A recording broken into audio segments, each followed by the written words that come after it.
নমস্কার। গীতা দ্বিতীয় অধ্যায় সাংখ্যযোগ, শ্লোক নাম্বার 41 41। ব্যবসায়াত্মিকা বুদ্ধি রেকেহ কুরু নন্দন বহু শাখা অনন্তশ্চ বুদ্ধয় ব্যবসায়িনাম। আরেকবার।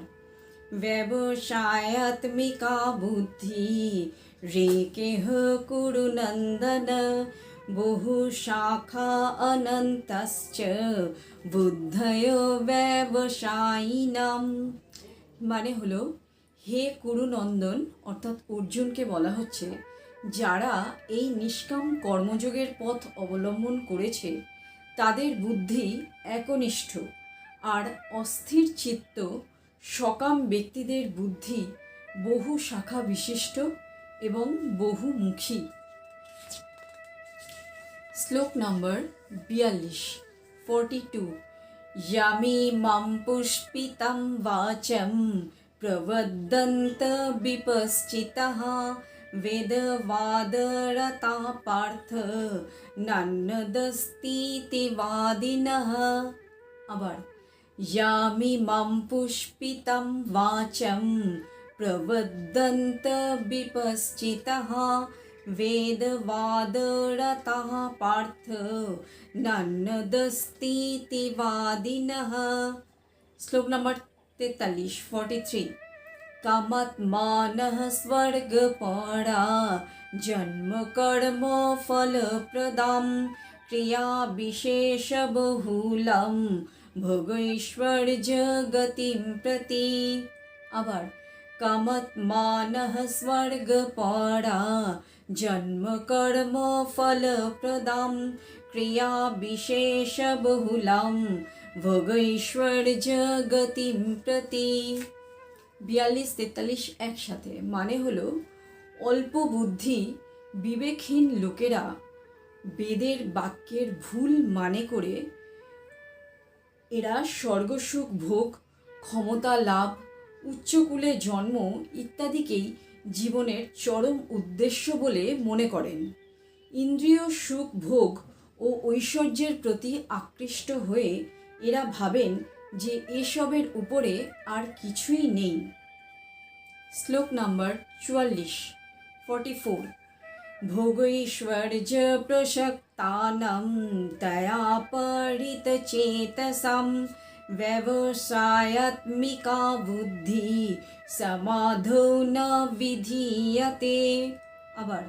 ভোগৈশ্বর্য প্রসক্তানাং তয়া পরিতচেতসাম ব্যবসায়াত্মিকা বুদ্ধি সমাধৌ ন বিধীয়তে। যারা ভোগ ও ঐশ্বর্য সুখে একান্তই আসক্ত, সেই সকল বিবেক বর্জিত লোকেদের বুদ্ধির উদয় কখনোই হয় না এবং এদের ঈশ্বরের প্রতি ভক্তিও আসে না। শ্লোক নাম্বার 45 45। ত্রৈগুণ্য বিষয়া ভেদা নিস্ত্রৈগুণ্য ভবার্জুন নির্দ্বন্দ্ব নিত্য সত্ত্বস্থ নির্জয় নির্যগক্ষেম আত্মবান। আবার। ত্রৈগুণ্য বিষয়া ভেদা নিস্ত্রৈগুণ্য ভবার্জুন নির্দ্বন্দ্ব নিত্য সত্ত্বস্থ নির্যগক্ষেম আত্মবান। মানে হলো, বেদে প্রধানত 3টি গুণ সম্পর্কে বলা হয়েছে। হে অর্জুন, তুমি এই গুণগুলিকে অতিক্রম করে নির্গুণ স্তরে যাও, সকল দ্বন্দ্ব থেকে মুক্ত হও, লাভ ক্ষতি আত্মরক্ষার দুশ্চিন্তা থেকে মুক্ত হয়ে আধ্যাত্ম চেতনায় অধিষ্ঠিত হও। এটি কৃষ্ণ বলছেন অর্জুনকে। শ্লোক নাম্বার 46 46। यावानर्थ उदपाने सर्वतः संप्लुतोदके तावन् सर्वेषु वेदेषु ब्रह्मणस्य बीजानतः। আবার। যাবানর্থ উদপানে সর্বতো সংপ্লুতোদকে তাবন সর্বেষু বেদেষু ব্রহ্মণস্য বিজানতঃ। মানে হলো, ক্ষুদ্র জলাশয়ে যে সকল প্রয়োজন সাধিত হয়, যেমন স্নান করা, কাপড় ধোয়া ইত্যাদি, বড় জলাশয়ে তা অতি সাধারণভাবেই হয়ে যায়। ঠিক তেমনি বেদোক্ত কর্মকাণ্ডে যে সকল ফল প্রাপ্তি হয়, ব্রহ্মনিষ্ঠ ব্রাহ্মণেরও সেই সব ফলই প্রাপ্ত হয়। শ্লোক নাম্বার 47 कर्मण्येवाधिकारस्ते मा फलेषु कदाचन मा कर्मफलहेतुर्भू मा ते सङ्गस्त्वकर्मणि। আবার कर्मण्येवाधिकारस्ते मा फलेषु कदाचन मा कर्मफलहेतुर्भू मा ते सङ्गस्त्वकर्मणि। মানে হলো, সকল রকম কর্মেই তোমার অধিকার আছে, কিন্তু কর্মফলে তোমার কোনো অধিকার নেই। কর্মফল যেন কখনোই তোমার কর্মপ্রবৃত্তির কারণ না হয়, আবার কর্মত্যাগেও যেন তোমার কখনো প্রবৃত্তি না হয়। অর্থাৎ তুমি নিষ্কামভাবে কর্ম করে যাও, কিন্তু কখনোই কর্মকে ত্যাগ করো না, আবার কর্মফলের আশাও করো না। শ্লোক নাম্বার 48 যোগস্থ কুরু কর্মাণি সঙ্গম ত্যক্তা ধনঞ্জয় সিদ্ধ সিদ্ধ সমো ভূত্বা সমত্বম যোগ উচ্যতে। আবার योगस्थ कुरु कर्माणि संगम त्यक्ता धनंजय सिद्ध सिद्धो समो भूत्वा समत्वम योग उच्यते। মানে হলো, হে ধনঞ্জয়, অর্থাৎ অর্জুনকে বলা হচ্ছে, হে ধনঞ্জয়, যোগস্থ হয়ে ফলাকাঙ্ক্ষা ত্যাগ করে সিদ্ধি অসিদ্ধিকে সমান জ্ঞান করে তুমি কর্ম করে যাও, এবং এইরূপ বুদ্ধিকেই যোগ বলা হয়।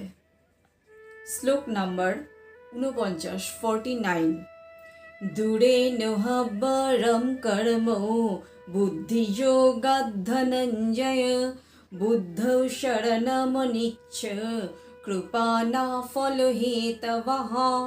আবার দূরে নহবরম কর্ম বুদ্ধিযোগাৎ ধনঞ্জয় বুদ্ধৌ শরণমনিচ্ছ কৃপানা ফলহেতবঃ। মানে হলো, হে ধনঞ্জয়, সকল কর্ম নিষ্কাম কর্ম অপেক্ষা সকাম কর্ম নিষ্কাম কর্ম অপেক্ষা অতিশয় নিকৃষ্ট। অতএব তুমি নিষ্কামভাবে চিন্তা ভাবনা করো। যারা কেবল ফলের উদ্দেশ্যেই কর্ম করে তারা হলো অতিশয় দীন এবং কৃপার পাত্র। শ্লোক নাম্বার 50 বুদ্ধিযুক্ত জহাতিহ উভেষু কৃত দুষ্কৃতে তস্মাদ যোগায় যুজস্ব যোগঃ কর্মসু কৌশলম। আবার বুদ্ধিযুক্ত জহাতিহ উভেষু কৃত দুষ্কৃতে তস্মাদ যোগায় যুজস্ব যোগঃ কর্মসু কৌশলম। মানে হলো, যিনি ভগবত ভক্তির অনুশীলন করেন তিনি এই জীবনেই পাপ পুণ্য উভয় থেকেই মুক্ত হন। অতএব তুমি নিষ্কামভাবে কর্ম করো, অর্থাৎ সকল চিন্তা ভাবনা আত্মরক্ষা এগুলো ত্যাগ করে যুদ্ধ করো।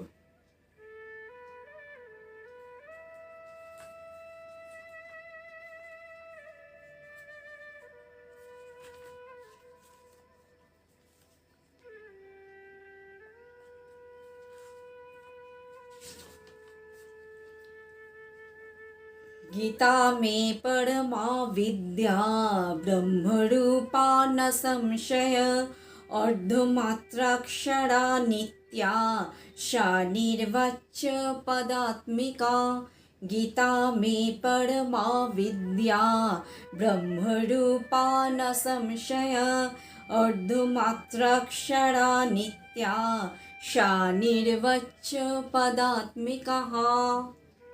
नमस्कार।